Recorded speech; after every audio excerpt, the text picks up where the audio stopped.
Okay, woo. Hi. It's raining here today. Welcome to another video. Yeah, so we are in the barn. We were going to do this outside, but that's how it is today. I don't want my camera getting wet. And my horse is curious. So what's going on? Okay, so I'm here today to talk to you about hay nets. So anybody that has horses knows about hay nets, at least use them in the trailer. So there's a lot of different hay nets depending on how you feed. I have a few of them set up here and I will go through them with you. I just wanted to talk about a few benefits.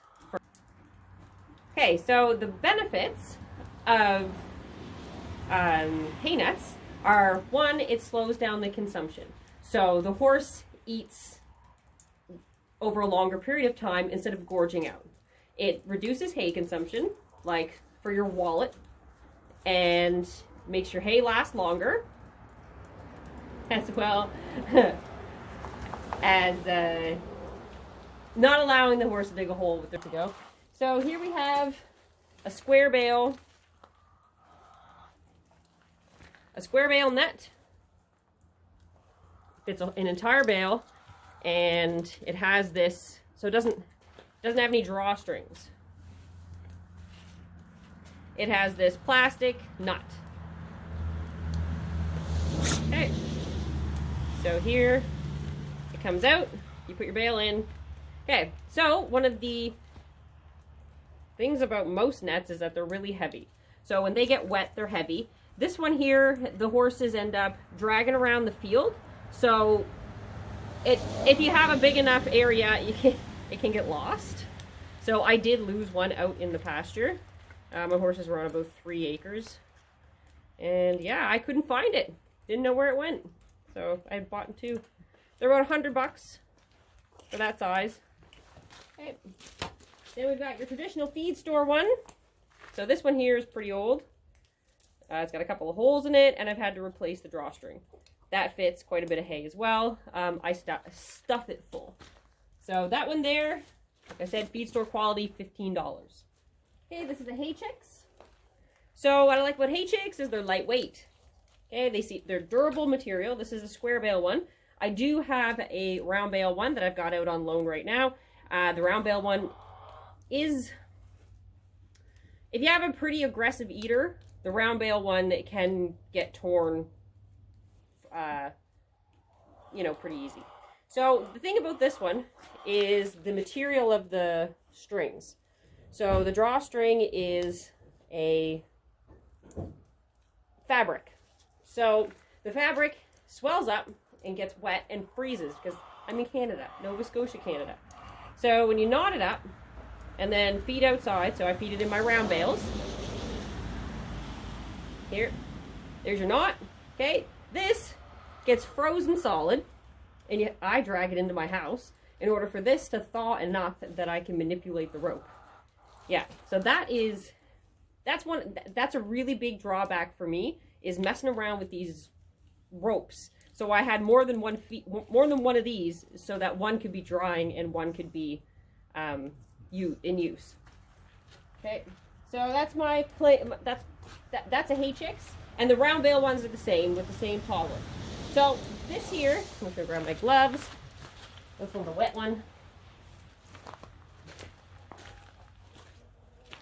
Okay, this one here is a round bale one. So you see the size of this thing. Okay, it's huge. This is my first one. It is a Kijiji special. It's probably homemade, just with some fishing net. That's my guess. I paid, again, about $100, $125, maybe $150. I can't remember. But yeah, and I used it for 7, 8, 9 years. I don't know. So it's still in decent shape. It's been fixed a few times, but they all get holes in it. Okay, so the drawbacks: they're wet and heavy. They freeze. They get stuck in the ice. If you're in Canada, if you're in a southern climate, you might not see these you know, issues. But here, these are some, like, issues because you're dealing with it in the dark most of the time. Okay, anyway, so I want to just take, oh, yeah, here. I'll take you to the pasture and I'll show you.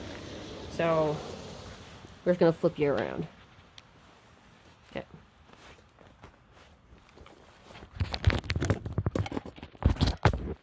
All right. Hello, girl.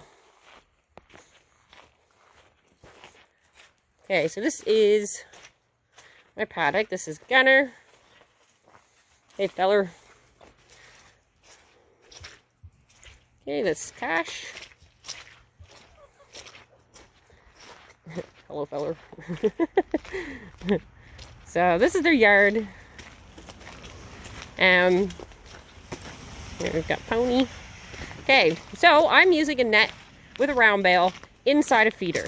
So the benefits of having a feeder are it doesn't get caught in the, doesn't get stuck in the snow and ice. The horses don't stand on it and smush it into the ground and all that fun stuff. So this is how it looks after they've eaten some of it. There. So it's fairly loose and see Pony can't like get into it. She's has to just stick her head through. This is a tombstone feeder. It's a metal feeder. I also have a pallet down here. You can't see it. Maybe you can see it around the other side. Okay, so this is their little pile up of poop.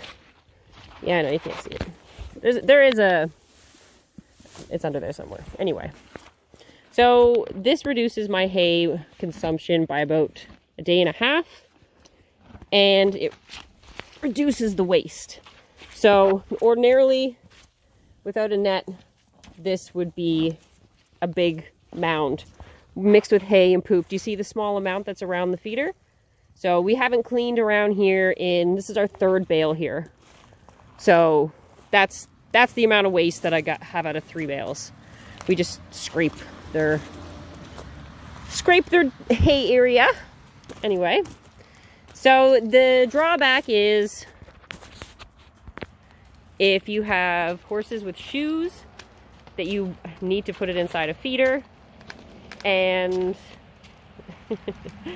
yeah, there is always the risk of having a leg caught or something like that in them, but if you hang them properly, or if your horses know what they are, or if your horses are taught not to struggle if they're caught, any of those things will help the horse understand if they get caught. However, I think it might have happened once that my horse got caught in the hay net, and he didn't seem to care too much.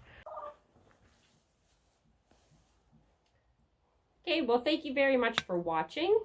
If you have any questions, or if you feel like I didn't explain hay nuts so that you understood, just comment and I will do my best to answer. I've been using them for a few years. If you like this video, give me a thumbs up. Thank you for watching.